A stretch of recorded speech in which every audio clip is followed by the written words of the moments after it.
Good morning, everybody. Before I tell you the story of Felix, let me start with the story of Huajian, what is happening underground. I came to Ethiopia back in 2011. It took us 3 months from design to investment to actual production for export. In the following 6 months, we doubled Ethiopia in the shoe sector. By the end of year 1, we recruited 2,000 local workers. By the end of year 2, we recruited 4,000 local workers. Prior to this success in Ethiopia has an industrial zone called Eastern Industrial Zone. Prior to 2011, they struggled 5 years to attract any single manufacturer from the world become a residence. After we created 4,000 jobs, I'm being asked by the government of Ethiopia advisor to work together with the government to promote the first industrial zone owned by Ethiopia, which is in Addis Ababa, Bole Lamin. With less than 3 months, without any advertisement, all 22 factory units, they all leased it out to international manufacturers from India, Turkey, Bangladesh, Hong Kong, Taiwan, all over the world. Why? Success brings success. We brought the investor in, I showed them what I did, explained the business, the concept behind it, they just signed the contract immediately. It is also the same year, in 2013, World Bank, in its time, in its history, the first time, gave 250 million because of the success of the phase 1 of Bole Lamin Industrial Zone to support the second phase of the industrial zone. It is the first time in their history to support industrialization. And this success does not just stay in Ethiopia. Why? Started from the end of 2013, the president of Senegal also came to us for help. And then this year, we helped Senegal to build the first industrial zone. I've just been told yesterday, phase 1 of the industrial zone will be complete by first quarter next year. Then I'm confident hundreds, thousands jobs will be created next year. And also the president of Ghana, president of Ivory Coast, even the president of Nigeria came to us this year, asked for us, is there something we can do for industrialization, to ask for UNIDO support. And then also Rwanda, definitely, as Justin said, is in line of this movement. So this is why I want to share with you this story of Felix in Rwanda. So this is Felix. I got an email out of blue early in July 2013 when I visited Rwanda. He's a university graduate, but he has been struggling to find a job for 2 years. So he sent me his picture and all his university graduate certificate after reading my story on the paper. And this is something actually he wrote me this year, and I want to read it to all of you. He said, "Hello, Madam Helen, how are you doing? Here in Rwanda, everything is going well. Since January, I'm working for Madam Candy in C&H Garments as warehouse supervisor. It is a very good company, and I learned a lot in garment industry. Madam Candy is a very nice boss and a good teacher at the same time. I've also started to speak some Chinese language, and I hope that within 1 year it will improve. Helen, I would like to appreciate you for that opportunity. Hard work is the only way I can find a way say thank you. Without you, I could not reach where I am now, and I very much recognize whatever you did for me. Hope that one day we will meet each other so that I could hold your hand and say thank you. Warm greetings from Kigali, Rwanda, Felix." How does it take a young people which 1,000 miles live where I came from to write me something like this? Because this, like I said, this is what we created. But behind it, I would say, actually, we created hopes, future for those young people, which actually give them opportunity, a life of dignity for all. While China is growing, actually leaving no one behind, there's plenty of young people looking for jobs in the African continent. So today I want to share with you several things behind those stories. First, how the story started in the first place back in Ethiopia. What it took me. A lot of people ask me, why did you choose Ethiopia? So the first thing I want to share with you is, I did not pick Ethiopia. It was Ethiopia who picked us. The story started actually in March 2011 when Professor Justin met the late Prime Minister Meles. And then Meles asked Justin three things. Number one, what is the key for poverty reduction? Justin advised him, for poverty reduction, the only key is the job creation. Secondly, the fundamental secret for economic transformation for China in the 1980s and Asian four tigers in the 1960s, because they captured the window of opportunity during industrialization shifting, which enabled those countries created millions of jobs. This gave them the power for jump start in their economic transformation. Meles liked the story and he asked Justin, how can we do it? And Justin said, you need to create a quick success story, because that is the best way to bring inspiration, leadership, confidence, experience to the country and to the continent. That is how the story started. 6 months later, Meles took his advice and went to China, invited a group of investors. We are among them. That is how the story started. And I shared with you from that one successful story, and now we are seeing, I would call it a sort of industrialization movement in the past 4 years in the African landscape. So the first point behind this, I want to say it is vision and leadership behind all of this.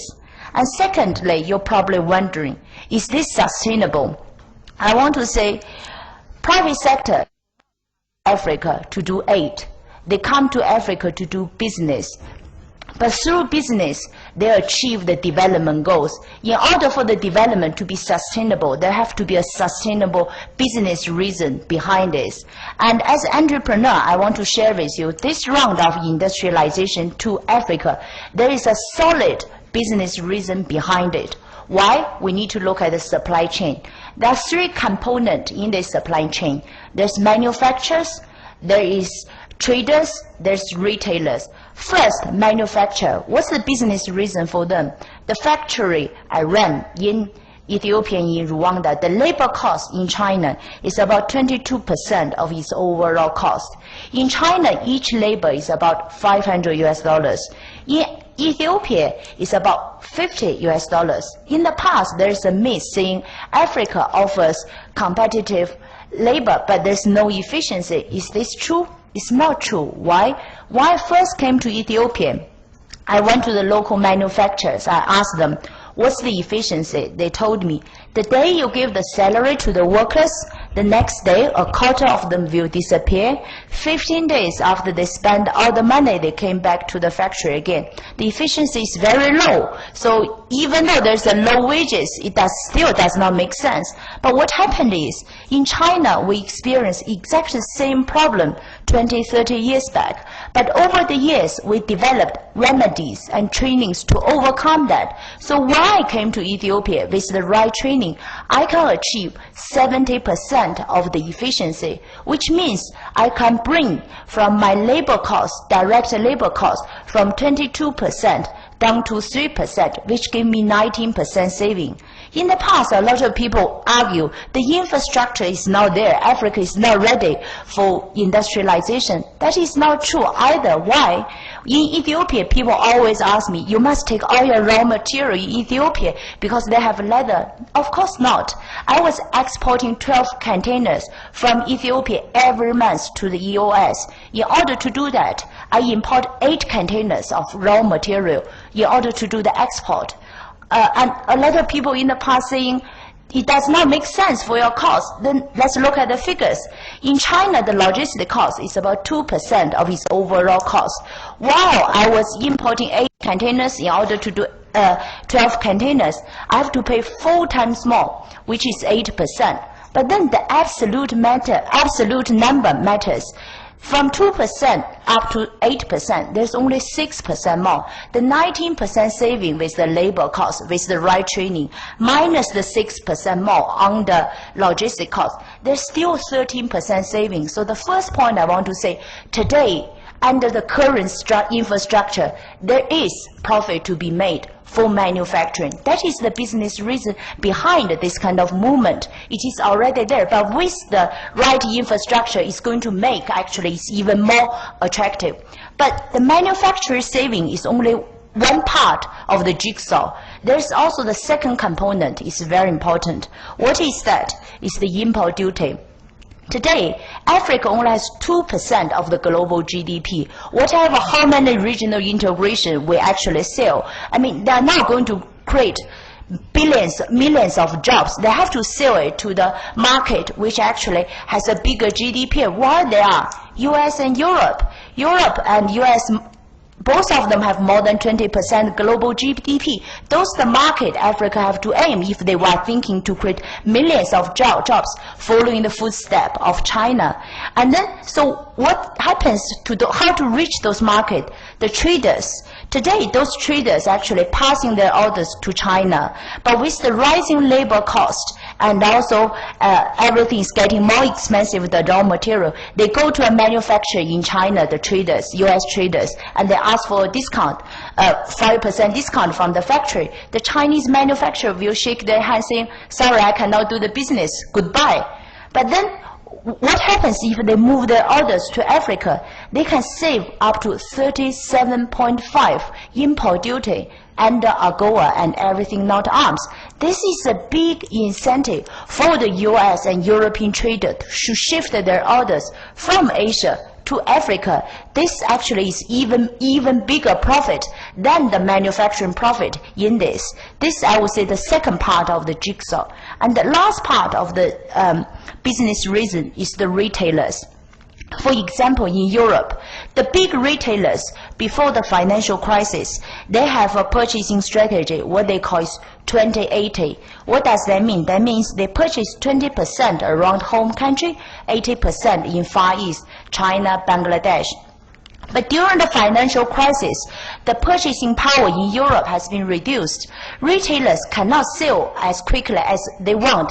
The shelf time of the goods are normally 6 weeks, but they have huge container of goods from China reach to the port of Europe. That's why we're seeing in Europe, retailers have to discount everything to half price at the end, even for £1 of €1 to get rid of the goods off the shelf, because otherwise they have to pay huge fees in the port for those containers. So this is why actually after the financial crisis, a lot of retailers realized, I cannot do this 20-80 purchasing strategy anymore. I have to look for some market geographically closer to me. That's why we're seeing actually quite a lot of them change from this 20-80 purchasing strategy to 40-60, 5-6 years ago already, and are desperately looking for new manufacturing locations.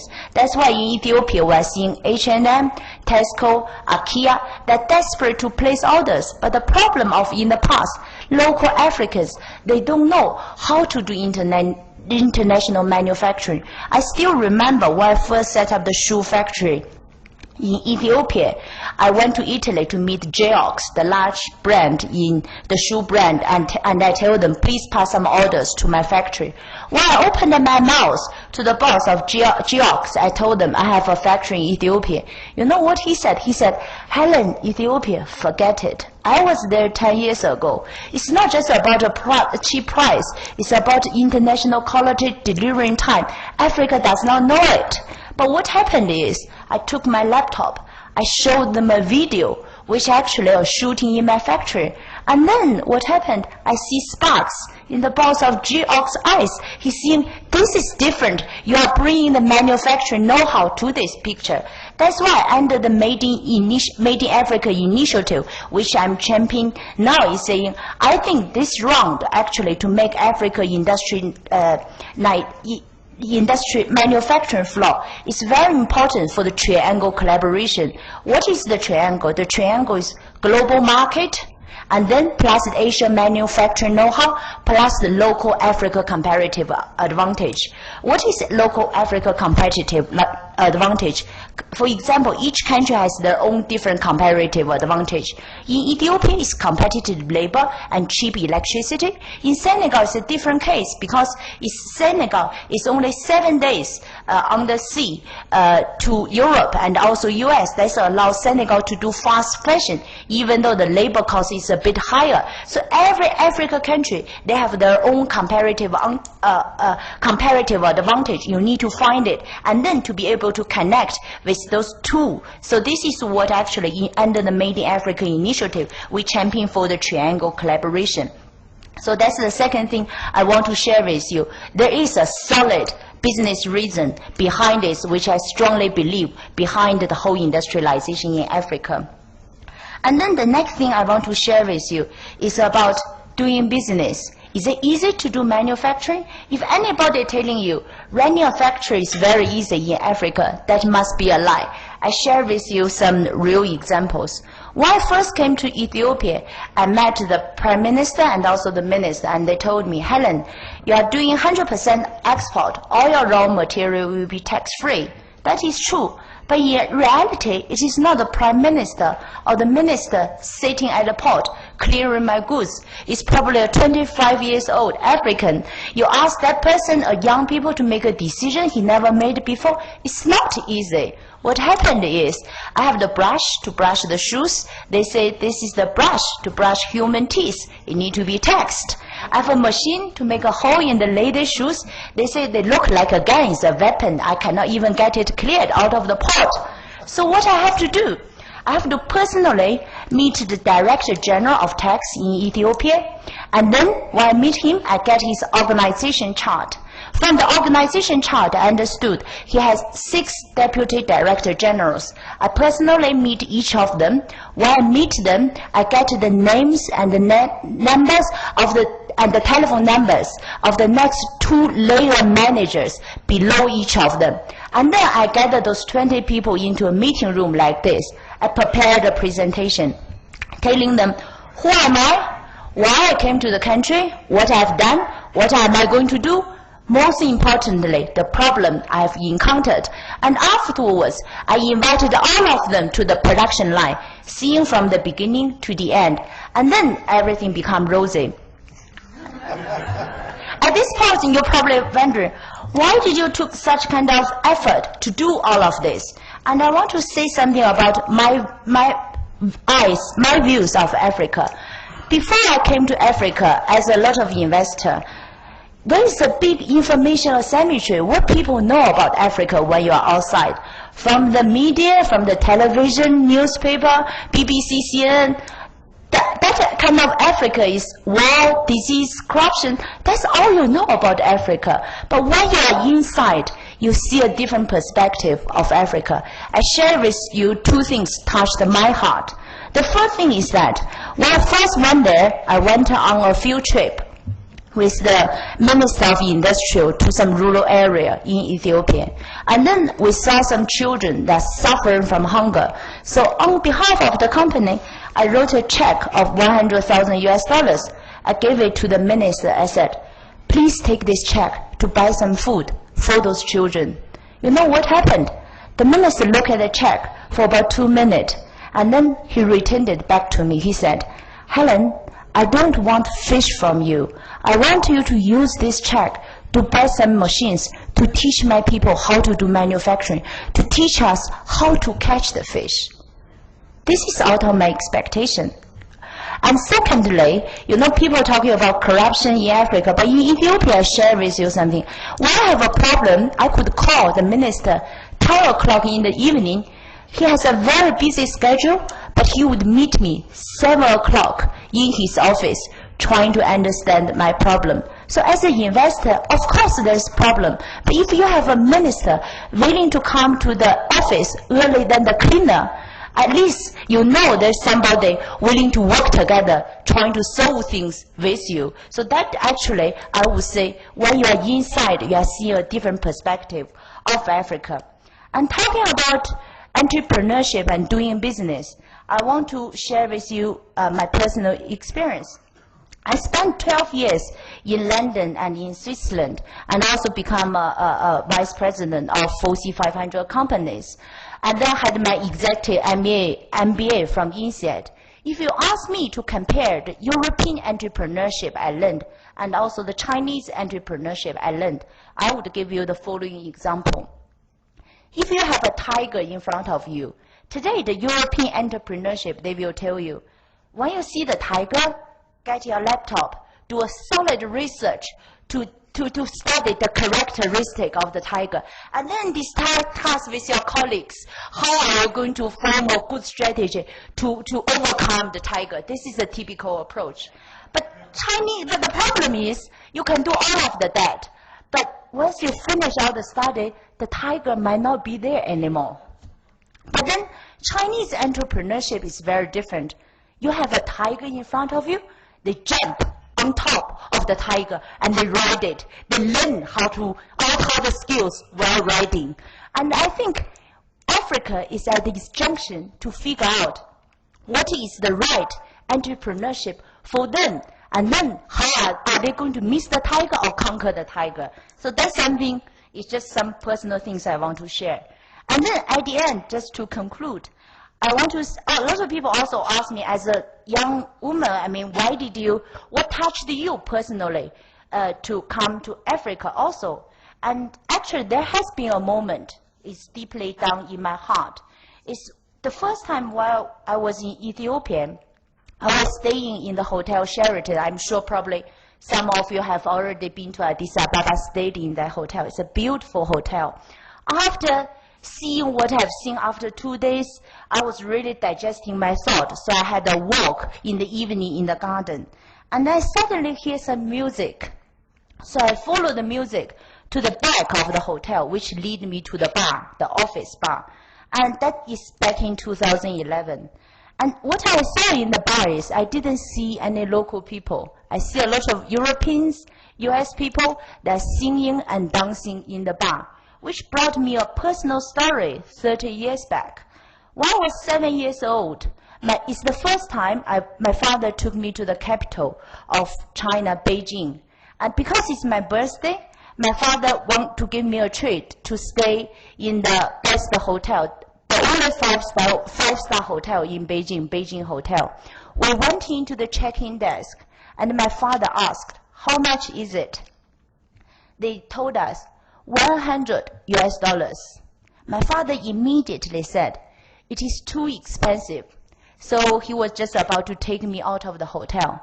As a young girl, while I was leaving the lobby, I turned my head back.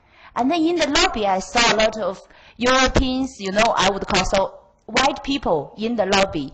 At that moment, I thought, that is a world does not belong to me. But what happened in the following 30 years? My life changed dramatically because China's growth. I went to England when I was 17, get a good education, and then become a senior executive. So what actually, going back to that moment in Sheraton, what actually happened in my mind is that outside the big gate of Sheraton, there must be a lot of young girls exactly like me. They thought inside of the gate, it's a different world for them. What they don't know is if their country can develop, their future would be completely different. So to summarize, I would say, let's work. I'm a strong believer in strong leadership, sustainable commitment, successful examples. I believe that is going to bring Africa from vision to action, dreams to reality. Thank you all.